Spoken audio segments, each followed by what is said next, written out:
The battle is over. Anoga abanki is yaga of abanke. No be cho. No be cho. Ana guni fune wente. Wolunka mulife. Freedom at last. Now, all the fans of Ezugo, all the fans of Ogechi Njaka, when we tell you that everything is under control, believe that everything is under control. It is freedom at last. It is freedom at last. Now, like I always tell our people, any mother arrest on our Facebook, no, it is not by making noise. Go down and start doing the workings. If there is something you need to do, go and start doing it. I preached it during the time of Ijele. We preached it during the time of Matthias. But yes, ebus. It is freedom at last. Ogechi is out. So the second journey will now begin. The second journey will now begin. I want you to learn something from this. Learn something from this. Learn something from this. Mother arrest. Kama, okay, arrest. Instead of them to go and start doing something to know how best they can help the young man, put heads together. They came on Facebook and they started making noise. They started shouting up and down. Did you ever see us come to ask for sympathy? Did you ever see us crying? Did you ever see us lamenting on Facebook? We know that what has happened is inevitable. So when we come to talk about those people who understand what reality is all about, between us and you, who now understand what reality is all about? Because the reality is that as far as nondo, onyangonanga no you wanna ho. As far as madu no londo, one day, if not today, tomorrow, or maybe never, police case is inevitable. So, obulu neme mother arrest. Why are people crying? Why are people crying? Okay, she will go to no majolu ndem mado. O majolu.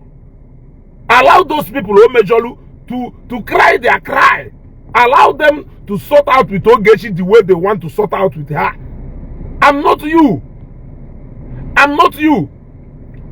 You people started spreading propaganda all around. Bro, where are those people? We are not going to brag about anything. We are not going to say we did this or we did that. But we are going to give glory to God. Learn something from this. Yes. Learn something from this.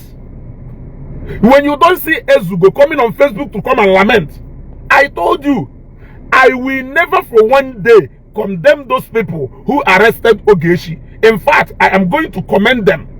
I am going to commend them in a special way for proving to us once more that if you fail to agree with somebody, involve the police, so that tomorrow, if there is a subsequent arrest tomorrow, we can all be on the same page and know that even if Ogechi is arrested again tomorrow, we are still not going to cry.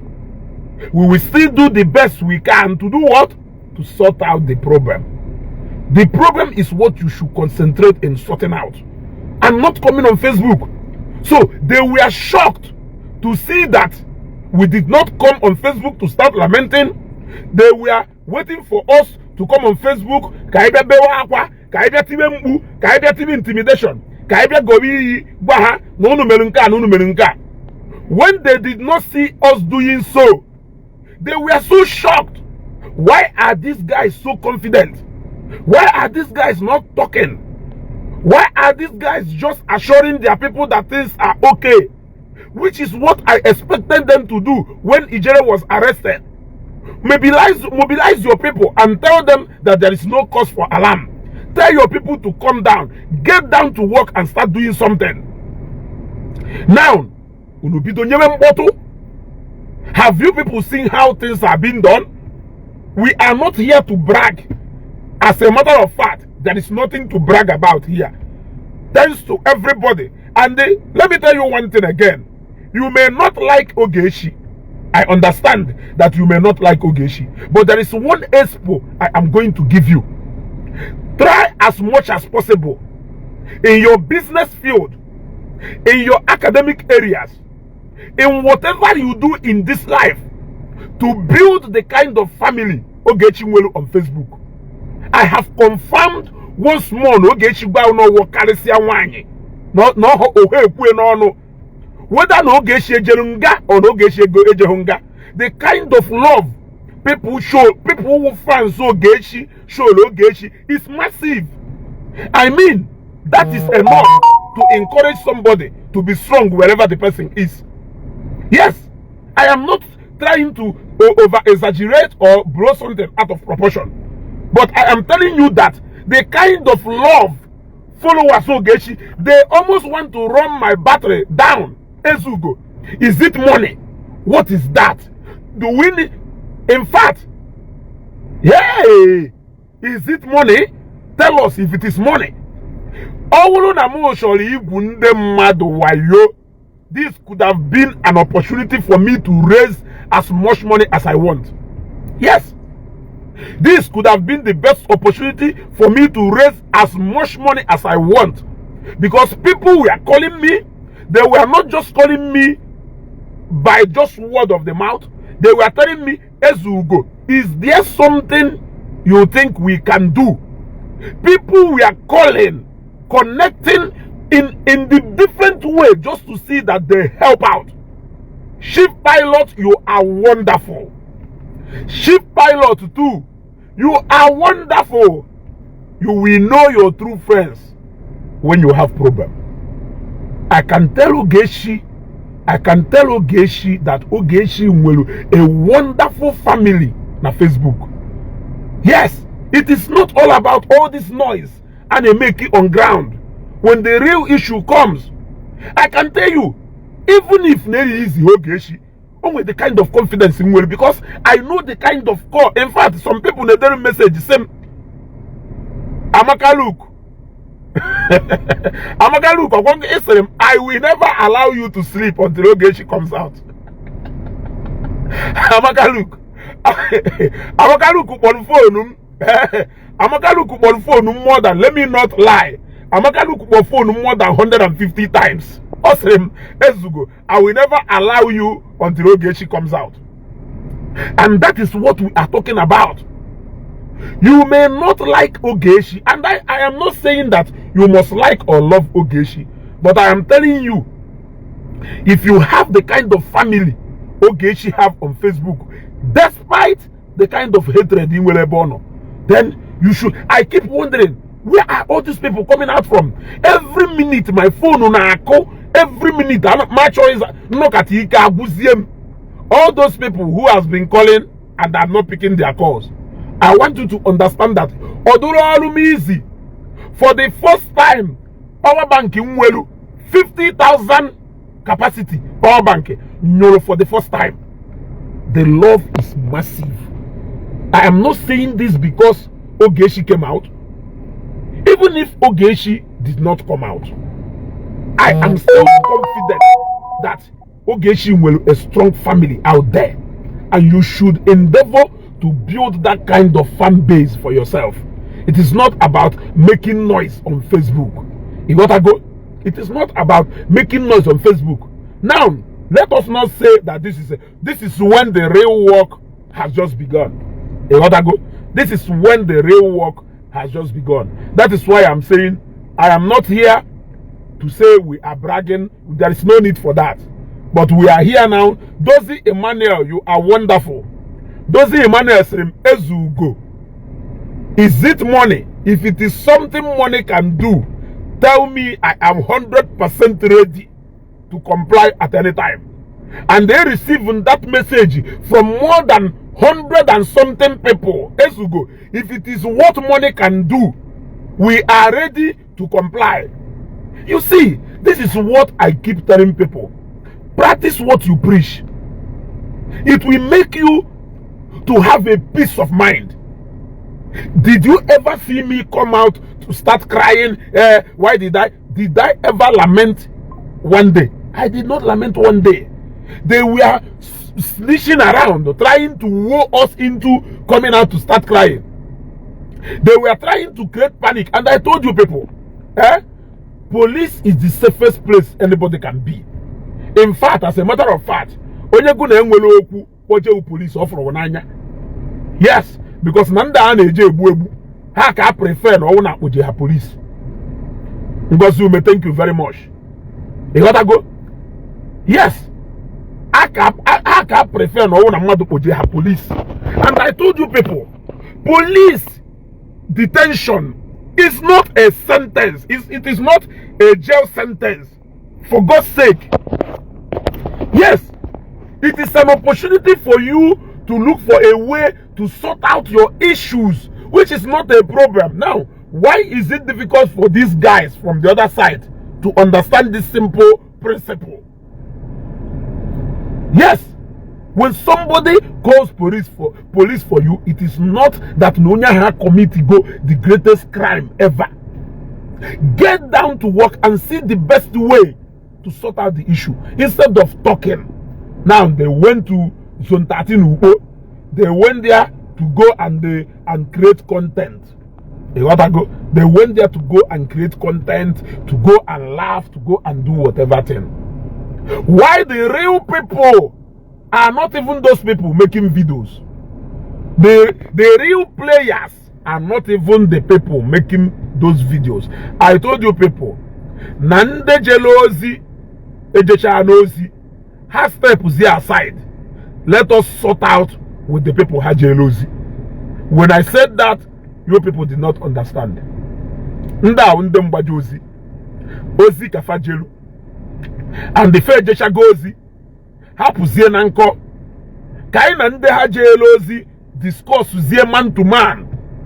Because if you are a messenger, as in ezie mozi, muje ezie eze ogaranya.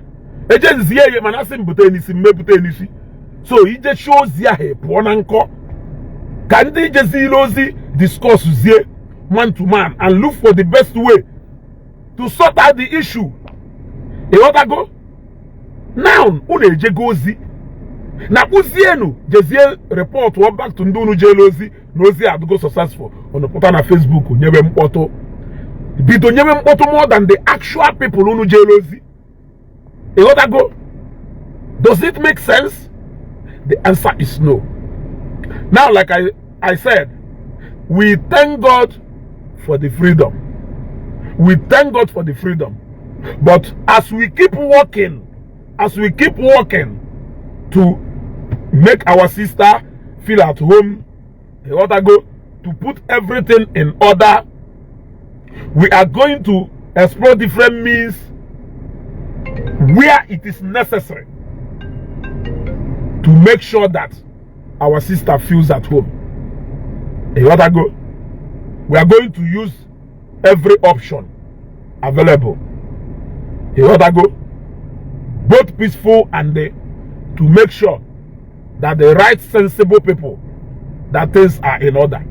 But not all these guys that are making noise out there. I told them, just wait for my broadcast tomorrow morning. That is when I am going to tell you the actual game they wanted to play. But I beat her at that game. Shinaza Samuel says, single point. The single point is that Ogechi is free. In case if you don't want to understand that there is a point there.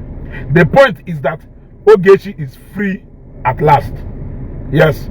So that is what matters here. Yes. That is what matters here. That Ogechi is free.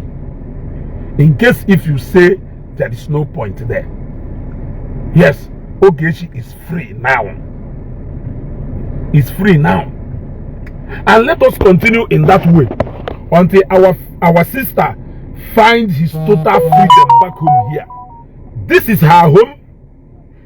Onwegodu problem Ogechi nwelu with anybody, both brothers and sisters. It is to settle it because this is her home. She cannot run away from home.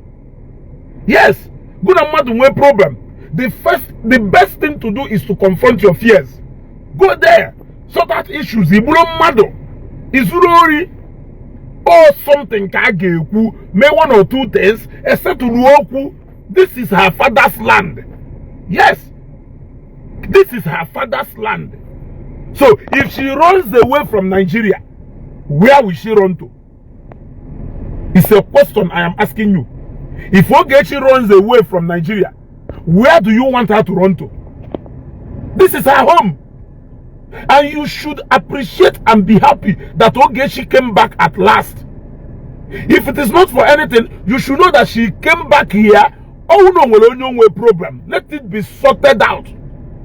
That should be your concern and your happiness. Yes, that should be your concern and happiness. That at least she came back. Let them settle it. Yes, that is what it is. From anything too difficult, no Ogechi your sister. Habla America, not Nigeria ben ne. It is time to settle that problem. It is not the time for you to start saying, why did she come back? Why did she come back? You are asking that question for real. You want her to go to Ghana? Or you want her to go to Mozambique? Is she from Mozambique? Madonna hapu ben never also. Sometimes I don't know how our people reason. Sometimes Ogechi nwelu freedom to live in America for how many years or but she chose to come back to Nigeria. She chose to come back to Nigeria, her fatherland. You should be happy that finally she is back. Oh no, problem. She's here to sort her problem out. But you don't want to be happy. Eh? Just like I said, there is nothing to brag about, but we give thanks to God Almighty. Because this is just the beginning. We are going to continue until we see that the total freedom is assured. We are going to continue until the total freedom is assured. I know a lot of people will not be happy, and I am not expecting you to be happy. But one thing I am telling you is that this place is home for Ogechi. There is no place Ogechi will feel more comfortable, not even in America, than here that is home for her.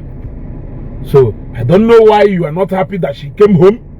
I don't know why you are not happy that she came home. You saw us rejoicing and feeling happy that we saw each other in a function.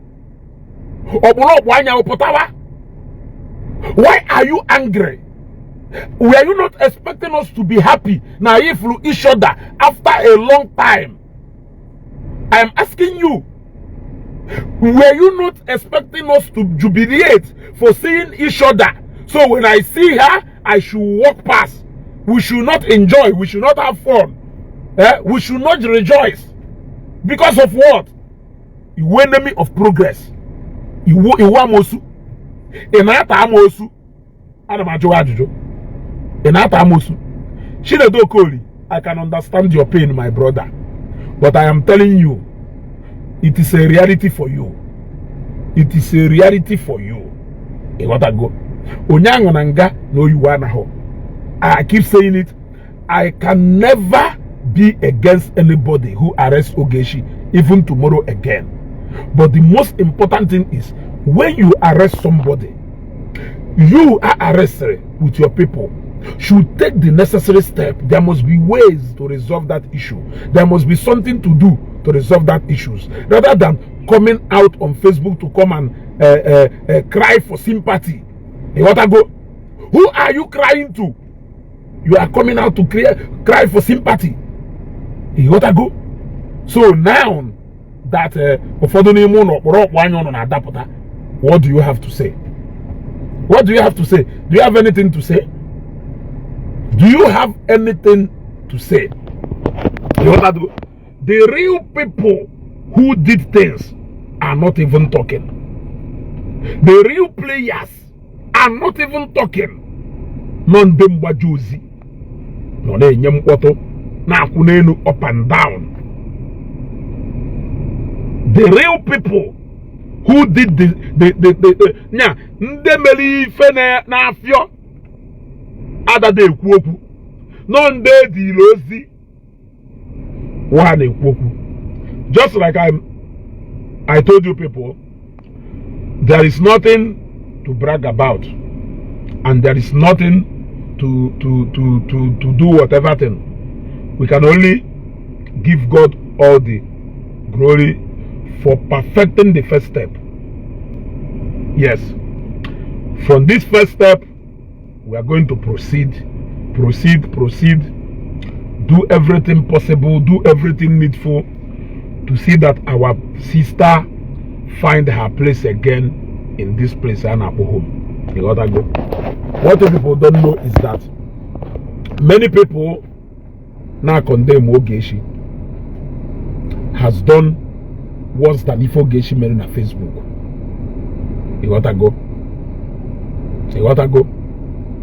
They have done worse. Manasi no nyase buago asino buago onamulede. Onyasi buago ase no bulago onamulede. Let us stop hating on each other. There is nothing you are going to gain from hating on your sister or your brother. It is you people who always preach on us hating on people, but you are the actual people showing that hate. I was so shocked to see Mwikuku. Mwikuku came out and started making multiple posts saying a lot of things. I was so disappointed. I was so disappointed at Mwikuku. You think I don't know you? Have I not been telling you all along that I know you? I am the last person you group of people can compromise. I may laugh with you, I may eat with you, I may hug you, we can be friends. But manipulating me, Ezugo, is the last thing you can ever do. You cannot do that. Yes. Kensale, you said this your broadcast will bring her back to cage. Mind you, her documents are still with police. If you say with that, a lot of people, even Russia, Sokorosha, Kerifan Abwe, Ojo Zokalo, these are men who are too powerful. They have walked in and out of police custody. They have walked in and out of DSS custody countless times. In fact, the last time I checked, Ojo Zokalo even got to the prison yard before he came back. So, who told you that we are not saying that Ogechi can still go to the police or what? Who said so? Who said so? Who even said that Ogechi cannot be arrested? What we are saying is that when she's arrested, follow the real thing that is there. Don't come out and start crying. Yes, that is what I am saying. So, can you learn from us? When Ogechi was arrested, you did not see us running around and crying. We face the real issue. Yes. You got to go? We face the real issues. Bombogidi, you don't really have to be here. You got to go? Kerepe Bombogidi, no. You don't really have to be here. Yeah, yes. One touch. Yeah. You don't really have to be here. You must not be here. You gotta go. You gotta go. So you see, I know them. Even when they tell you, Esugo, don't follow any side. You have to be neutral. Esugo, do this. I know, because when they speak, look at somebody like Kelava, this woman, Obun's blog. Who always claim that she is a peaceful somebody. She's advising stop intimidating people with police. Stop saying you are going to arrest people. We are brothers. Blah blah blah. Look at your brothers, Bebioko and other people. It is a brotherly advice. We know who you are. If you like, go and hide yourself. Ni waja.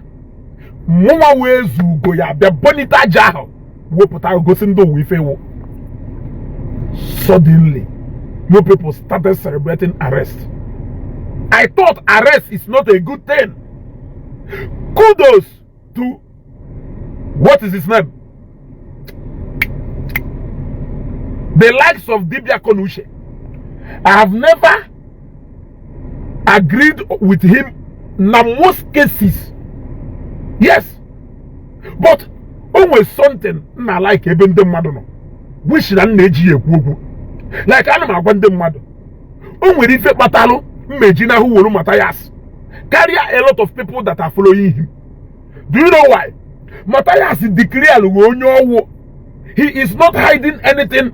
He told you, this is where I stand. This is what I represent. Whether you like me for this or you hate me. If you like me for this, thank you. If you hate me for this, you are on your own. Matthias put us so clear.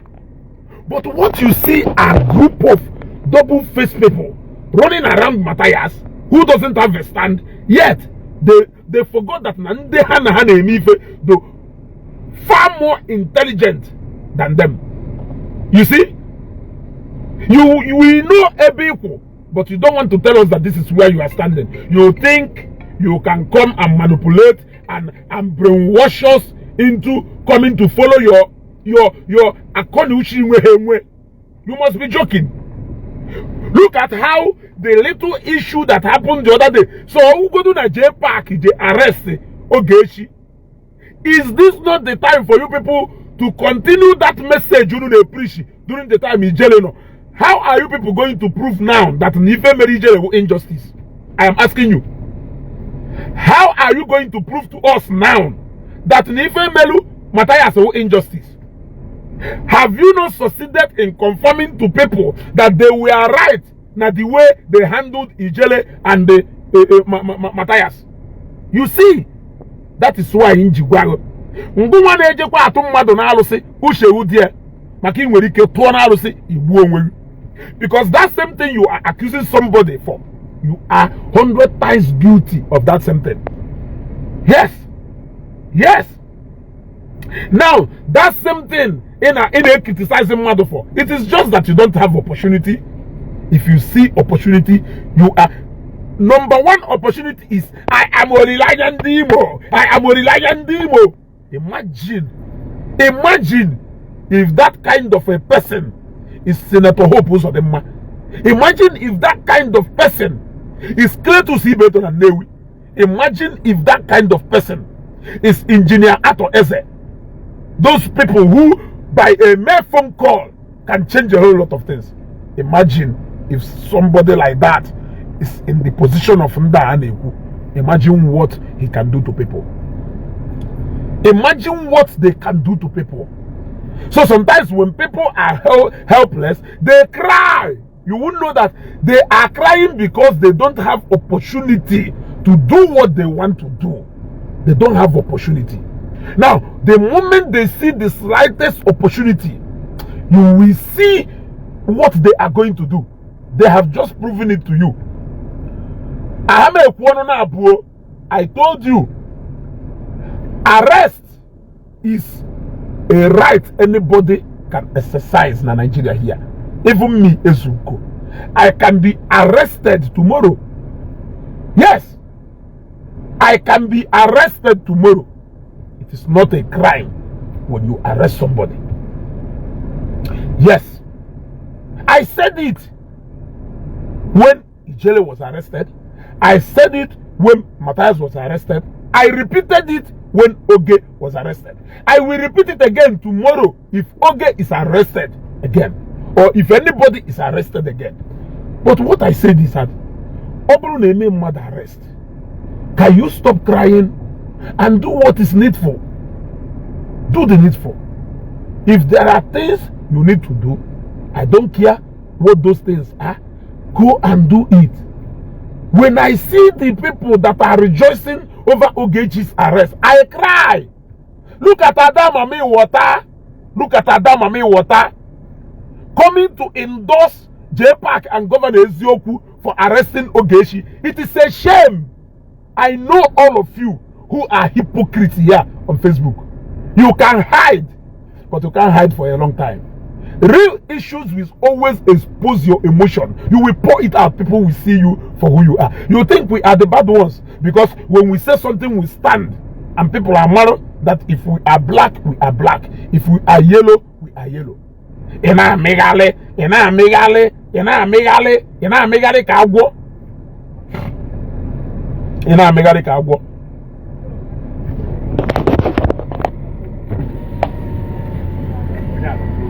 Nze.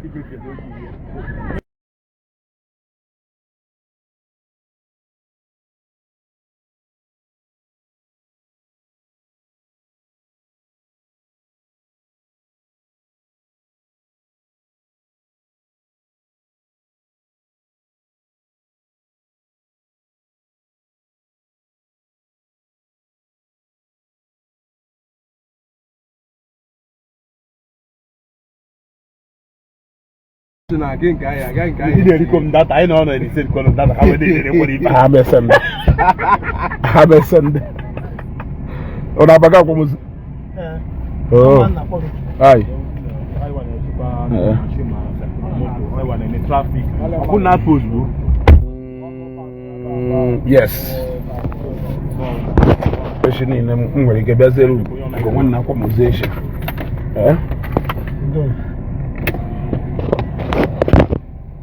Yes, sir. What are they going to have for 2000? Yeah, not okay. So you see,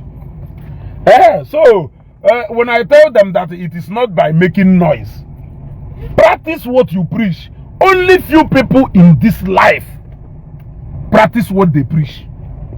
Only few people in this life I know practice what they preach. It's your way.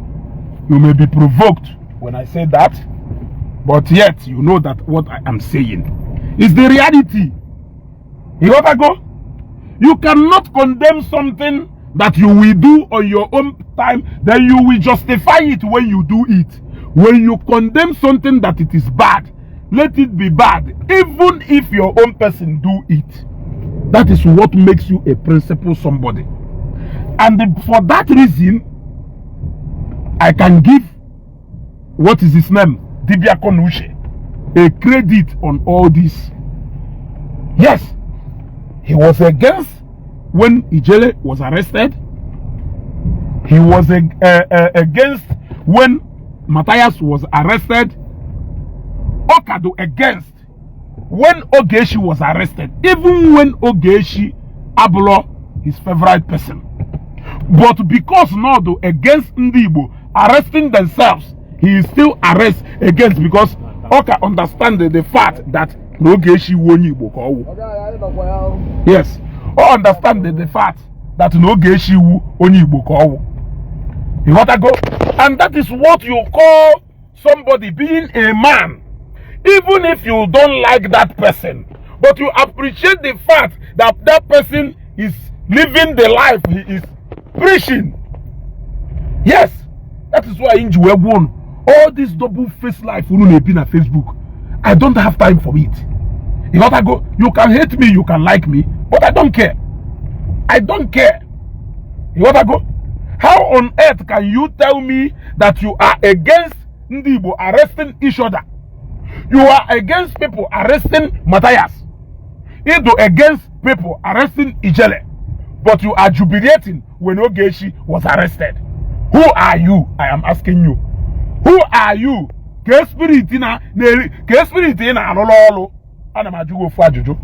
Some of you should go and hide your faces in shame. A fast one. But God will go salon no carry no ike. The real players in this whole arrest are not even as wicked as people jealousy. Yes, the real players in this arrest are not even as wicked as people jealousy. The jealousy can do more wicked than people who actually did the thing. Yes, I am telling you this, and some of you, me, ono ya panwolo. Olilanya ndimo, inaba. Olilanya ndimo, inaba. Maneno on a camera. Appreciate against. You can never arrest anybody again. In case if you think you can intimidate anybody with arrest. Yet you went to Classic Munich to go and shine. To go and shine with the same arrest. You are condemning. Some of you should go and hide your faces in shame. Should go and hide your faces in shame. I said I don't have any word to tell you people until the right time. The right time is not even now. The right time is tomorrow morning. Yes, the right time is tomorrow morning and not now. Let me go. Beware no life fool no be na Facebook. Let me tell you, what is good for the goose is good for the gander, whether you like it or not. And that is what is obtainable in my dictionary.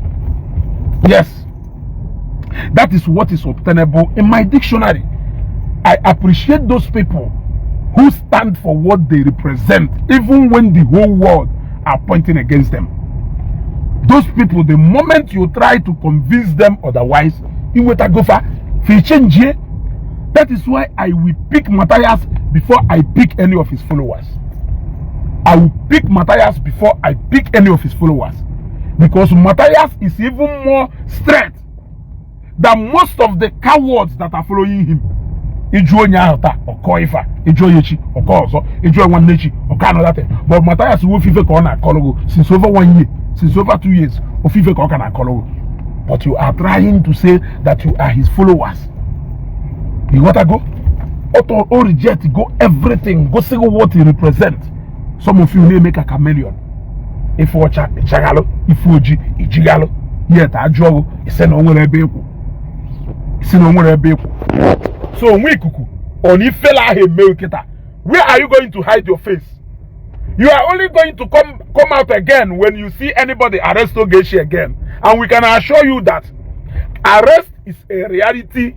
I, Ezugo, has accepted that it is part of life. Yes. Arrest is a reality. It is so sad that when you people preach about reality, you don't know what reality is all about.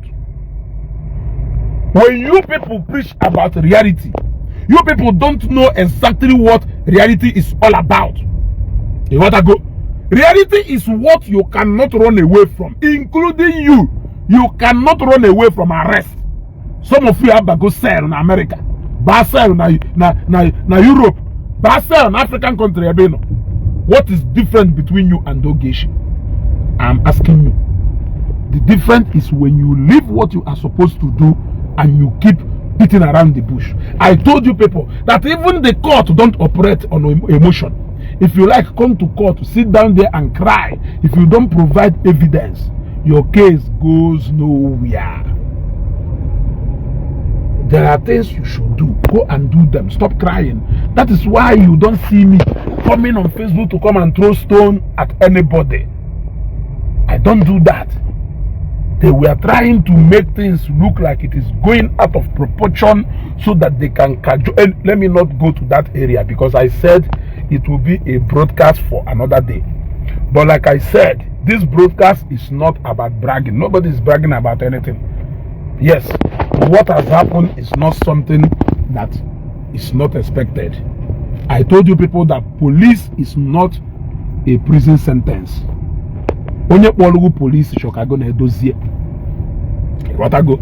Except if there is something else you are looking for. Yes. Onye kpọrọ police shokago na edozie. Except if there is something else that person is looking for. But all na mmadụ go na mmadụ make at ife no wa onye ahụ eje kpọrọ police. Onye ahụ chọrọ udo. You want to go? Except ndị aje na-eti mkpu. Then you could see that they are really not looking for peace. Rather, they also want to, the same intimidation they have been shouting about. That is what they also want to do. You have been shouting about intimidation.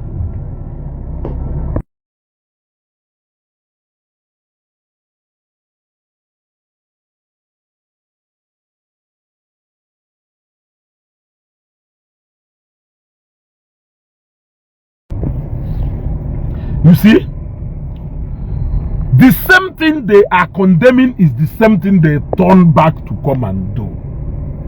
As you go, I follow her. Now, the group of those people. If you have problem with Ogechi, go and settle your problem with Ogechi. Happen unnecessary akani isi ono nane. You gotta go. Nigeria is for all of us. You gotta go. And if at all no doke sholo, you want to address that issue with anybody. You gotta know. I told you people, when Matthias was arrested, aside bloggers talking, which of course I am part of those bloggers talking, you did not see the actual people who arrested Matthias coming out to come and start talking nonsense. When Ijele was arrested, aside bloggers like me and you talking, you did not see any other people who are key players in that arrest talking. This is the only arrest I see people. In fact, this is the only arrest I even see people who claim to be the one arresting people coming on ground. What are you coming there to do? If not to come and make video so that Facebook will pay you. What are you coming there to do? Have you not given instruction to those people? Sit back home and allow them to go and do the job.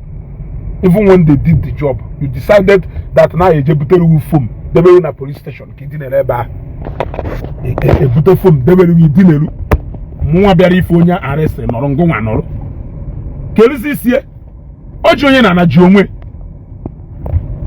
Ojoye na Jomwe. You want to go? Onye luo. Adama like Madida. A claim we form an oho.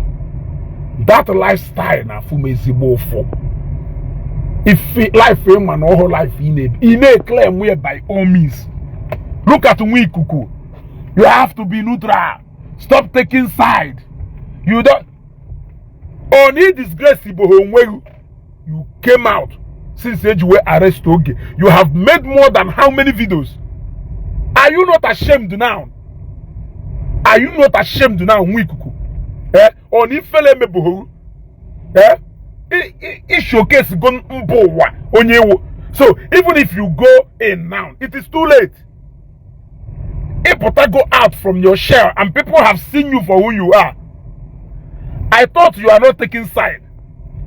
I thought you like being neutral. What is this all outburst on Ogechi? On a personal thing, good Ogechi and so. The only crime Ogechi committed against you was talking about Mbaka. Have you understand that the only crime some people committed to me is about talking down on Ebukobi? What is the difference between me and you? I am asking you. You think you are smart? You think you are smart? When I get pissed off when people talk about Evangelist Ebukobi, a shout, a shout. When I get pissed off when people talk about Evangelist Ebukobi, but the moment Madukuru about Reverend Father Ogechi Njaka, a man put up from all angles. He developed a pistol. He developed it. He analyzed it, and you think you are too smart that we will not notice you from where you are hiding. So the only crime Ogechi committed against you was not that Ogechi were informal personal. It was just that Ogechi spoke about Reverend Father Ogechi Njaka. You are not Mbaka. Why are you fighting his fight if I should judge you from the way you are judging me? Why are you fighting his fight? Are you Father Mbaka? I am asking you. So when you people live this kind of life on Facebook, I don't do eye service. On when the eye service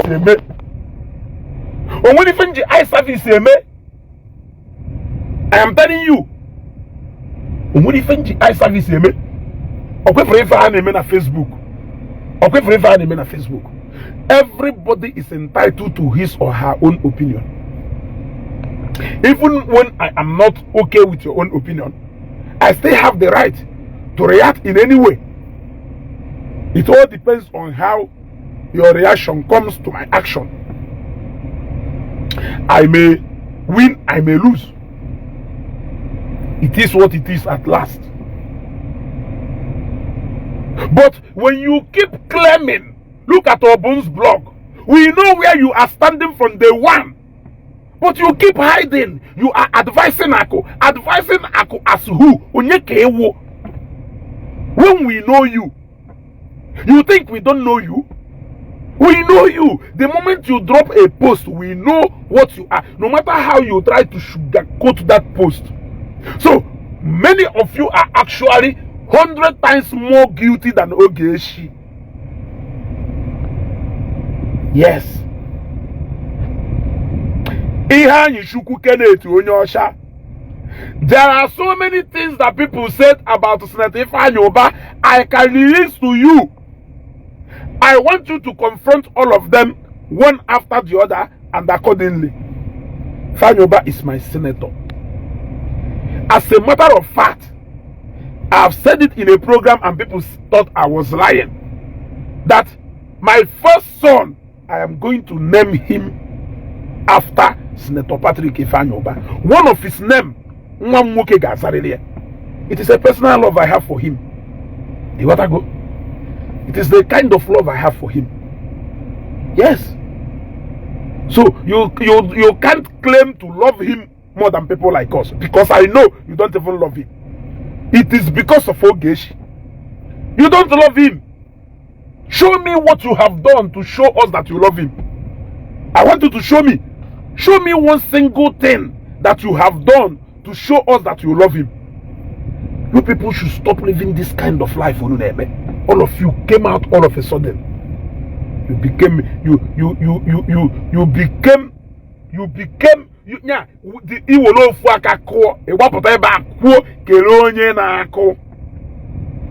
let us stop all this. Let us stop all this. Yes, ship pilot. We have to stop dragging people, of course. Nobody is even in support of dragging people. But let that message go round simultaneously. Yes. Let this message go round to different bloggers, web pages. I don't think it should be restricted to some certain people.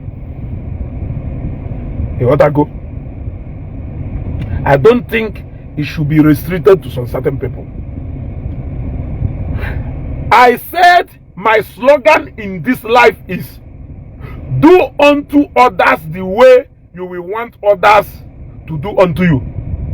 The moment you insult someone else's father and mother, it means to where that person is, you don't have regard for your own. Because he insult one pen or insult one paro na maro. The moment you insult somebody's husband or wife, it means you have made your own vulnerable to insult. So if you are cool insulting another person's father, mother, wife or husband, you should be cool also when other people do the same to you. It is so painful that you will insult somebody's father. When the person insults your own mother, you get upset. That is the only thing I see being the issue here on Facebook.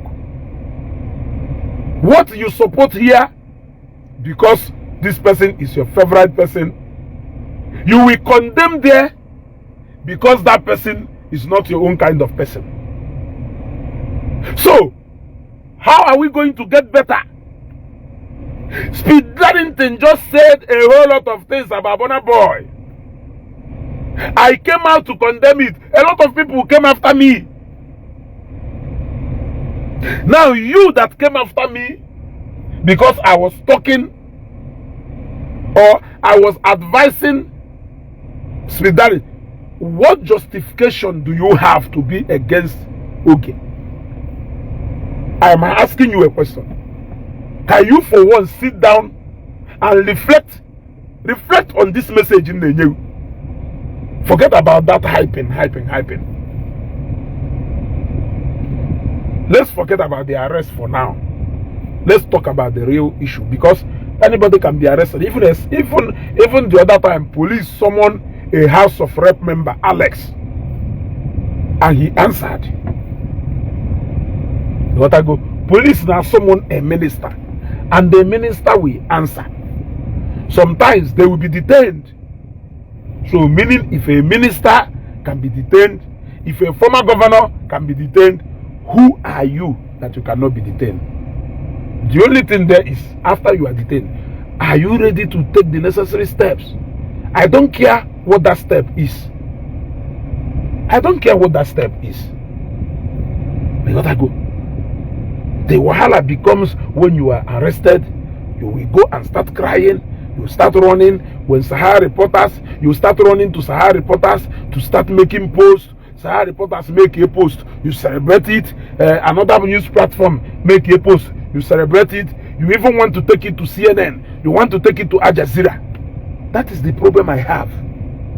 That is the problem I have with you. Or if you make something, mmadụ melugu, if you mere onye ọzọ, mmadụ emeghe, ị na-aba.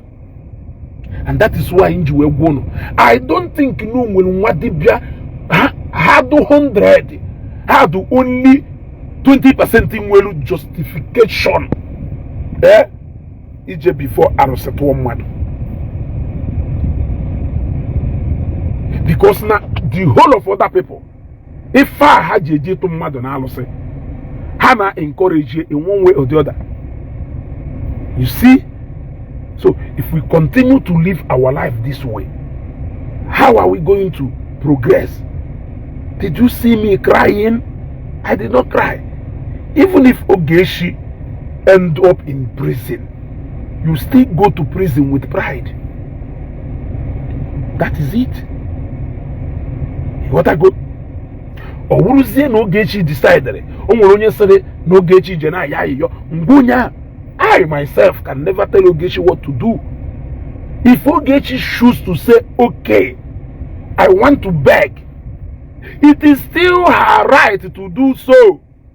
I cannot for one day tell her, no, don't do that. I can never do that. Because it is her right to take that decision. So, onu choose to talk without anything. This life is simple, except if you decide to make it hard on yourself. Ogechi must go to jail. I have to go and go, Mr. Jailer. Mr. Jailer, the Chief Justice of the Federation. In my case, 2,000 naira. Bangeliwe, shawonye ya bia logo. Case 2,000 naira. E bagaleva, shawonye ya bia logo. Ejim ego I name you some of you. Yeah? Hypocrisy here and there. Clapping for what they have condemned. Mwikuku, go and bury your face in shame. In I refer to Ezugo. I thought you were actually going to come out to condemn the arrest. But you did not do that anyway. That is the only way I could have listened to you if there's any subsequent arrest. Because actually, Nekita, arrest there your favorite person in one pattern on Facebook, be preaching, not sincere. Only preaching on Facebook. Nana do sentimental and unnecessary emotional. That is what I call it. Being unnecessary sentimental and emotional. That is what I call it. So let us thank God for what has happened. Not to brag about it, but let us thank God and give all glory to God. Like I said, this is when the real job has started. We are going to work and ensure that if there is something that needs to be sorted out, it will be sorted out. If there are steps that needs to be taken, it will be taken. This place is home for Ogechi, and she cannot run away from Nigeria here. Also, when you go to Ogechi committee, provided no mother knows who he. It is a matter that can still be resolved. It is a matter that can still be resolved. But she cannot run away from home. If your cry is because she came back, despite the fact that you said she can never come back to Nigeria. Nigeria, okwobegu na Ogechi. Iwu onye Nigeria, Ogechi wuru onye Cote d'Ivoire. So only onye Nigeria, Ogechi wuru onye Nigeria. What will be your joy? No one and one new wine or outside or not how Nigeria. Iye bisha na Nigeria nake you. Okay, look at now. Mgbe ahụ Ogechi bịa Nnewi, anyị na-enwe aṅụrị, onye ọ na-jubilate. You know nwere ike nọ na Nnewi na Abuja. You cannot be everywhere at the same time. Nigeria is too big to accommodate everybody. Yes. Nigeria is too big to accommodate everybody. Yet you want your sister to stay in America and not to come back home. You are even bragging about it. When she came back, you saw it as a threat that she came back. When you see us rejoicing that she came back, you became unhappy. You find it a problem that we are rejoicing and happy. So I cannot be happy that at least I am seeing Ogechi for the first time. Ogechi may be your worst enemy, but she's not my enemy. She may do something I may not like. It is my duty as a friend to call her to order in a private way. Yes. As my friend, you don't expect me to come to Facebook to come and start talking the way you are talking because you are not a friend. So, okay, no more way for Namolo Chasarolo and suppose as a friend. Nebono, Nyama Rochashanka suppose as a friend. Nebeno. Judu Oswema Hono. If you are America, are you not ashamed? You don't want peace. Gunu Mezie? Ha! Fortunate Ebushele, Ezibomado. I greet you, sir. Eh? You don't want peace. Gunu Mezie? We talk Goga no Bagalaga Hecholo. Gunu ki Imezie Gunu. Eh? Gunu ki Imelu. If you are America, are you not ashamed now? Eh? If you're not in a wangling Ogechi, but I will get if you want away or Belcano. Ebano Ube Wago, that compound. Is it your compound? Okwa Ogechi Neri, Ongu Sirie. Mwanya Honango, Ongu Gotaria, get even away you way. Eh? Ne we are honor, Ongu way. What is your problem? Wagu Siro Lilisonyo na Bialie, I know Line well angole.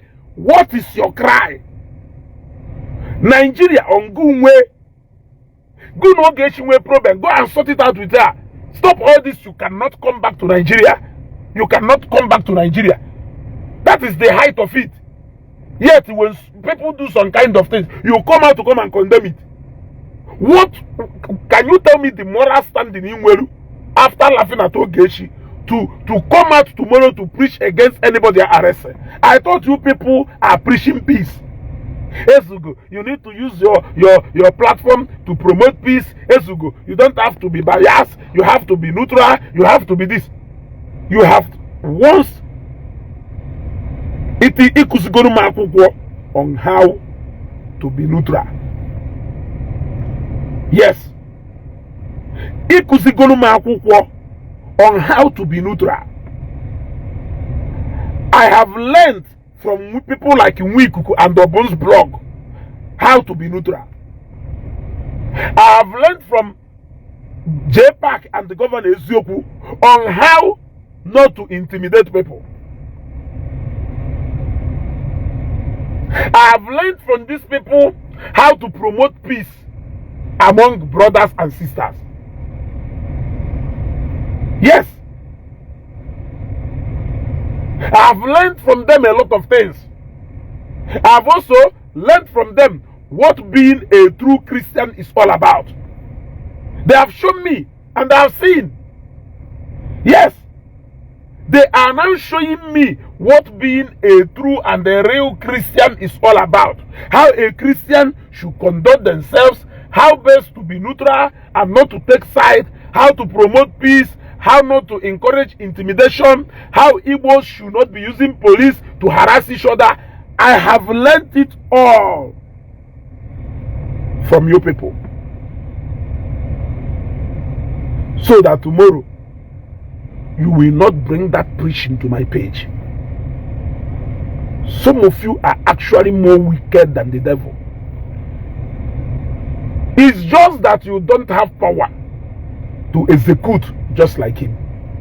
But we know if you ever see half of the power, you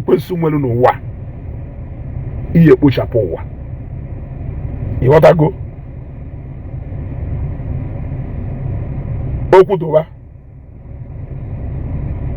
Okudowa dokwa bronni. You want to go? Oboshinta ayasho no were nshi. Asi no okenye sere na ọma ha egwu ana wa God. Ndị Igbo kwuchakwonoro okwu niile ekwucha. Okenye sere na ọma ha egwu ana wa God. Okwe emụtaga eketa. Emụtaga eketa. I saw Mirabel who came to my inbox and started threatening me, saying all manner of things, coming out to talk about Ifemadu Kurumake. How else are you going to prove to me that person do wrong when you are doing almost exactly the same thing?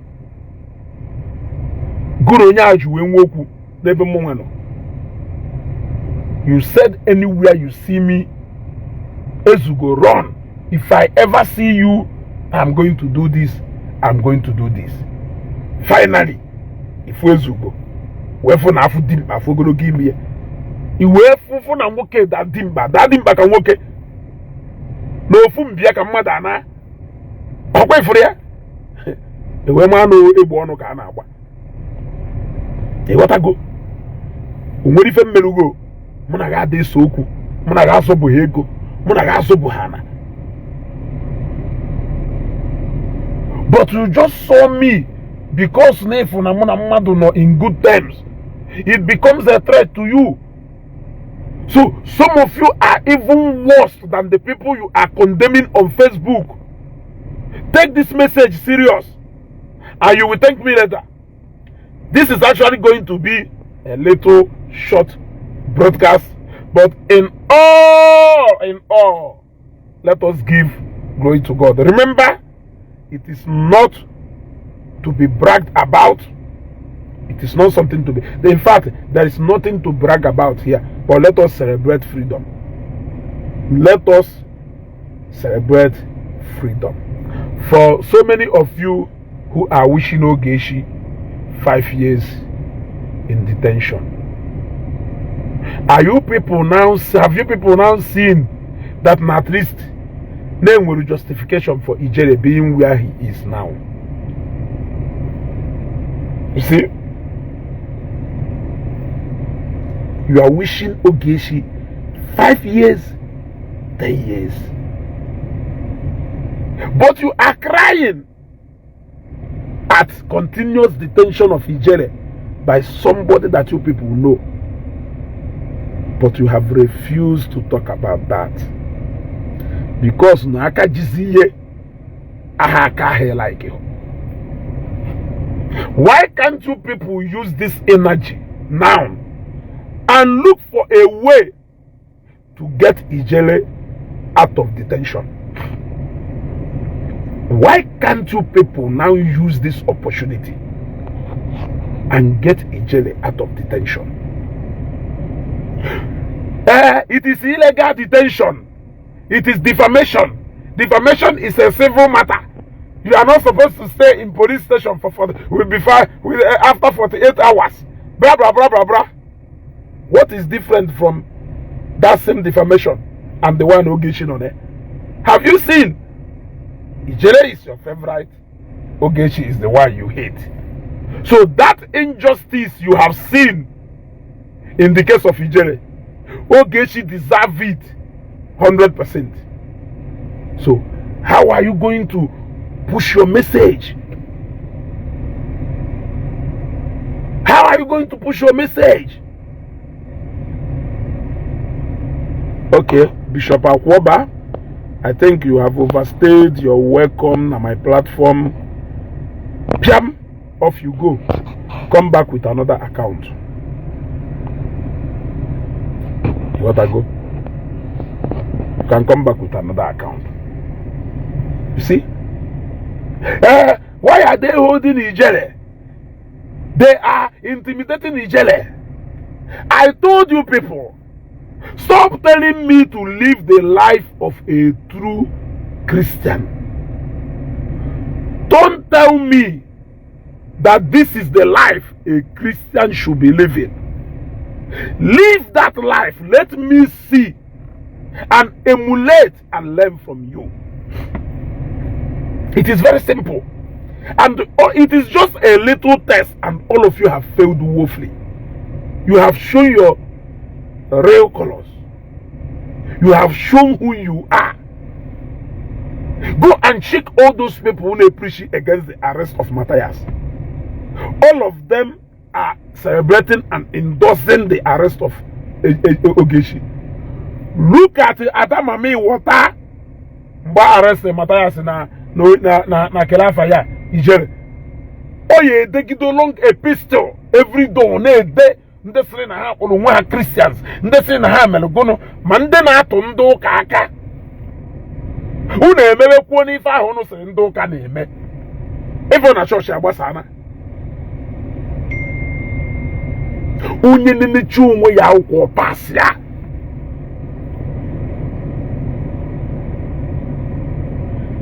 Onye na-emechi onwe ya akwụkwọ pasị ya. Ịghọtago? Mana ụwa mechachara ife that na-ebata na họlụ. Ụfọdụ lekshọra akụziri ha akwụkwọ ya invigilate examidelu. Ịghọtago? Ụfọdụ lekshọra ahụ kụziri ha akwụkwọ. Okay, hush cook, you are off. Piam, off you go. Off you go. So you people should continue. Either hack yes, either a piango blocking immediately. Ohodole shola akuziri ga akwụkwọ, ye nene ga akwụkwọ. Mana ngonwa shori ine no onwe ga akwụkwọ, because nene cho onwe ga akwụkwọ, the mark you onwe good.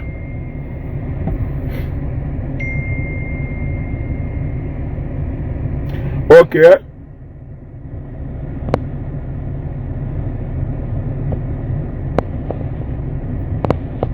You got to go. So have you seen? For as long as they are preaching, then this is now a test for them, and they failed woefully. They all showed their real and true color. So now, how else are they going to show us that the continuous detention of Ijele is a wrong act when they are wishing Ogechi the same? I am asking you a question.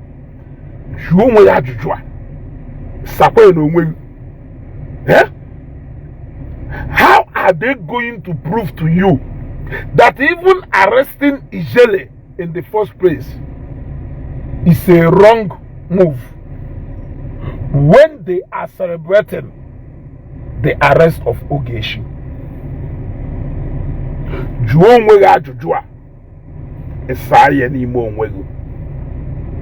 I am going to leave this broadcast here, but I must thank all the fans of Ogechi and you as a content creator.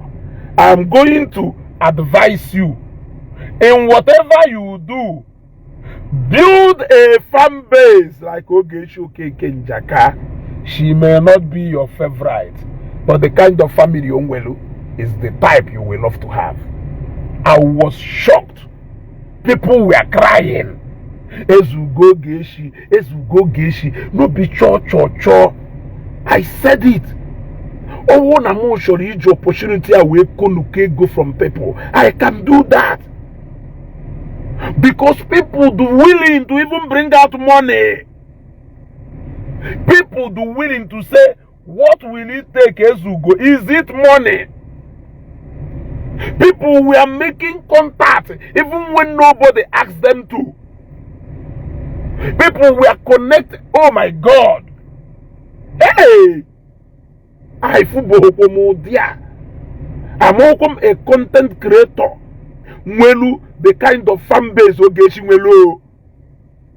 Learn something from this one, oh. No be sure. Nda wo phone na wo this phone. In charge multiple times. Power bank run or down. Hey! Okono deva. Learn something from this as a content creator.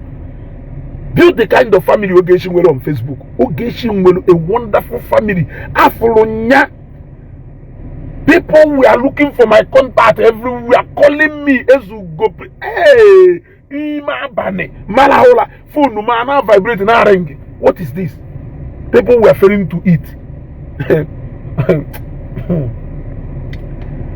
One woman on my so Nandemeji Hegwebu na Facebook. She cried, and yeah, not two of them. I was heartbroken. I was heartbroken. That is why I said I learned from a man I respect so much that in a way you will not benefit from Ebonya Hosiemete. In other words, Onya we pass ya 60% or 70%. No onye de share exam we 60% or even 50. Onya pass it. So I will ebe aho na emete. I will pia wo ebe aho he emete. Kama avoid there from ebe aho he emete. Ki we little from ebe aho si emete. Or his ponine can be. But I learned it from a wise man. So I must go me for some while. But one thing I can tell you is that build the kind of family Ogechi have on Facebook, and I can assure you, forget about every other thing. Onya amahogodu measure omalo. Onye do 100% perfect. Facebook e fly no. Onye ade eku. Ama me eku na eku onye ona na eku. E wata go. O carry here to her. So I don't see the reason why the hatred will be that much. Are you not shocked that even with all your hatred, there are still hundreds of people, thousands of people who love her? Is it not time for you to ask yourself a question? People were coming to Ubo against Bushi. I know you called several times. Pardon me, my brother. I lost my voice. The call was too much. In fact, I avoided. In fact, in case you will not rest. I will continue calling you until Ogechi is out. And she did it. She fulfilled that promise. She indeed continued calling. And that man time we born. So you can see that indeed she's not sleeping. She's not sleeping. So why can't you learn something from this? Build a family in a Facebook. Don't just come to Facebook to create trouble. Build a family. Because that young lady indeed built to go a huge family in a Facebook. And whether you like her or you hate her, I don't think it really counts here. I also learned from the same man I'm telling you about, words of wisdom. isewe okwu sefo nke a eji dozi. Ịghọtago? Jude Okeke, hey, Jude Okeke, oh, thank you very much. Ezugo, send me your account number. I want to send you 500k for dinner. Hey, hey, ASAP. Can they send the account number? Kelebono. I won't even waste time. I won't waste time.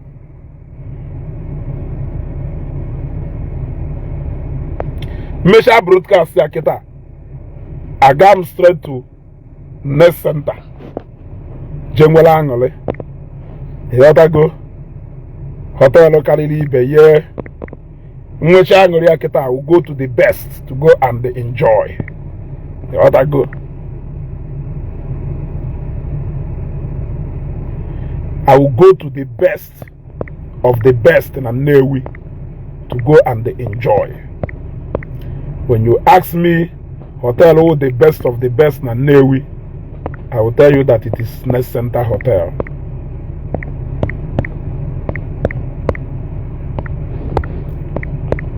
Isi Onisha na abia, Isi Oba Junction na abia, Egafeta ha St. Mary's, Garbage Amata Efia.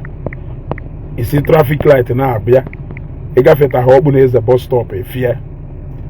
Njeba, okay. Jude Okeke, sent. Yeah, sent. Sent. Dalo hinde biko. Kanje mwala ngale na homu melowa. Dalo hinde. Go. So, awolo na meshe faketa ganda ne center jengwala ngale because indeed it calls for celebration.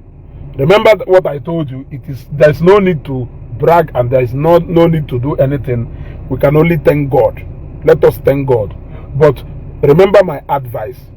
All on a Facebook, man, you know the kind of family Ogechi on a Facebook. Go away. I saw it. Even when Ogechi is not talking, even when she wasn't talking, you gotta go. In a troublemaker, but even when she wasn't making that trouble on Facebook, people name me see people were crying. The people who from Ogechi. These are the people who can wake up and give you 1 million, and give you 2 million, and give you 3 million.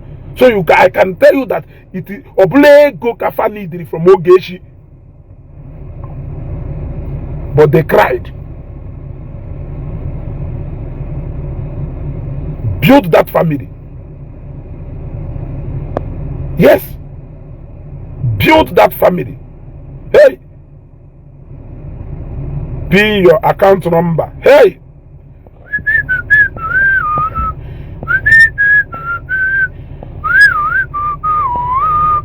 And one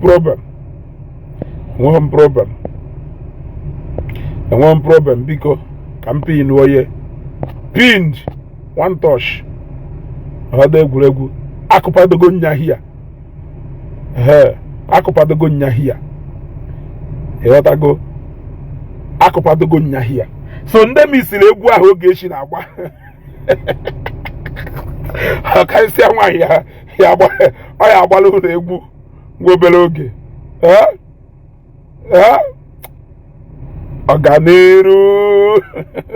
Ọganiru triple shift. Bigonu, let us go and enjoy. God has done it. Like I said, if I were a starting point, we do it in such a way that Igbo Ogechi luo obia Nigeria. Nwebe angole ngoma wonye na hate on Ogechi. You gotta go. Hate is na Ogechi. You gotta go. Ogechi wo your sister ko. Nwo ife joku nu ke eme. Miriam. Account number be pin ru nyeba. Nwo ife joku nu ke eme. Ogun Ogechi ada aso ana. You gotta go. Hello?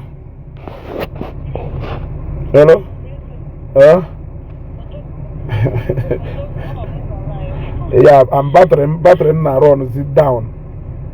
to avoid this shutting down, I want to just summarize and end the broadcast. Already shut down. Yes. But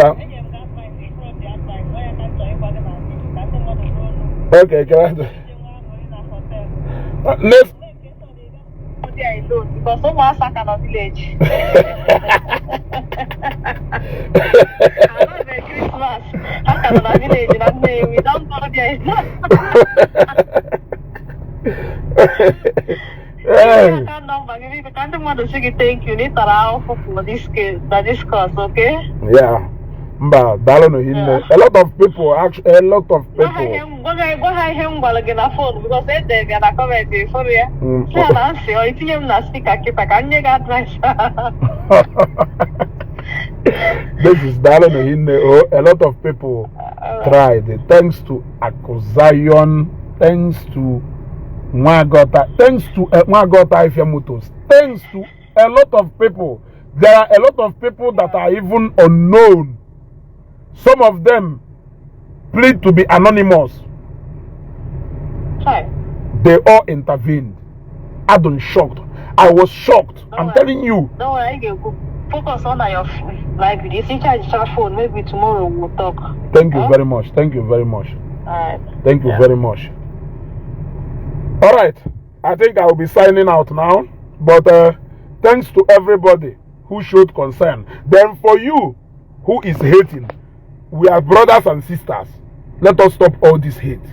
You don't really have any need. If you claim to be a true Christian, if you claim to be a disciplinarian, if you claim to be somebody to upright, correct that person with love.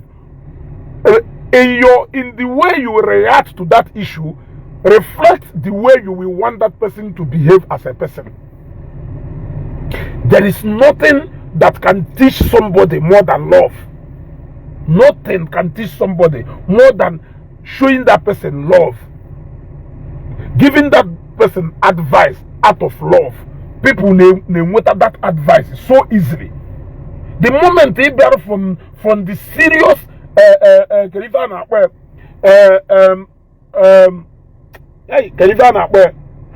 destructive criticism, that person may not give you a listening ear. Ododo TV, I greet you. Yeah, I greet you. So you can't be preaching love and spreading hate. Show people that this is the way you will want people to live. Let it reflect on the way you act and live your life. So you that is hating on Ogechi, what message are you passing to Ogechi? All manner of them. Who are you to condemn her? I want you to ask yourself this question. Ask yourself this question. In agwa mmadụ n'okwu na mmadụ na ontu. In oleba na akpoye ibu Chicago. What makes you different from this person? But if you did not go to that length, but you just throw in that message, she may see it and she will catch that message. You want to go? Andy Smith, thank you very much. Thank you very much. God bless you. I don't know if you are getting the point. Let us forget about all these things. Let us get this message straight now. Because if I will fail, a lot of people may misunderstanding. You cannot come to caution Ezugo. Namu kwalumado onyohi. Inoleba. Na mobu mwado. What is different from me and you? What is different from me and you? Because you are as guilty as I am. We are practically on the same page. You see? So I think I will reserve this the complete part of this broadcast for either this night or tomorrow morning. But let me thank the people like Akozion, Mwagota Ifya, Motos, and other people that plead to be anonymous, and people that I may not mention their names. In fact, for Ununasezugo, you try. I was even, for me, I didn't even see the much that I did. You see, I think There are people who almost did, and that is the reality. What I did was just the little I feel I can do for Oge. You want to go? If you want somebody to change, what you need to do is to show that person love. Show that person that language you want her to be speaking. The moment they confront Runya with that same language in a criticize on him, she will double it up. But when you approach that person with a different language from that one, that person will pipe low. As you know, Okwoma enwe hosa. Okwoma enwe hosa. And they too are goes wedo. But on I got there. You got to go. If one man do know he or Nyama. How much ya understanding it? You can say, God bless you. Bloma need with that patience and tolerance. You got to go. And that is it. We are going to talk again this night or tomorrow morning. Dalone hinne. Ndene bless him. Thank you very much, yo. But remember,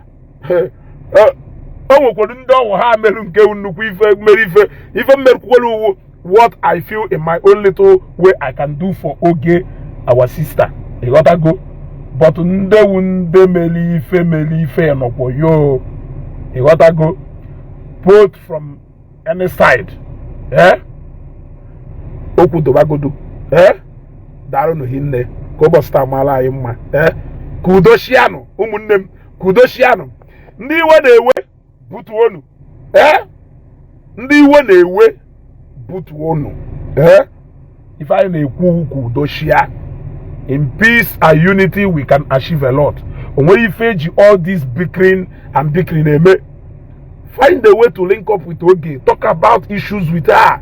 You should be happy that she is finally back home here. We are preaching for people. On eme mkusha na mapu, but oku donka.